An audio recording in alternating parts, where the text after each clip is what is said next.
దారి తప్పిన మీ బాబు యమకృష్ణ వీరిని తీసుకెళ్లవలసిందిగా కోరుతున్నాము. రెడ్డి గారు నీరజ గారు ఊరు తమరు ఎదురుగానున్న ప్రధాన కేంద్రాలను వచ్చి దారి తప్పిన మీ బాబు యమకృష్ణ వీరిని తీసుకెళ్లవలసిందిగా కోరుతున్నాము.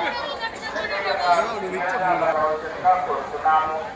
భక్తులకు పుట్టిన కుమారు 9 సంవత్సరాల వయసు కలిగిన అనే బాలుడు కారణంగా కనిపించడం లేదు. ఈ వాసు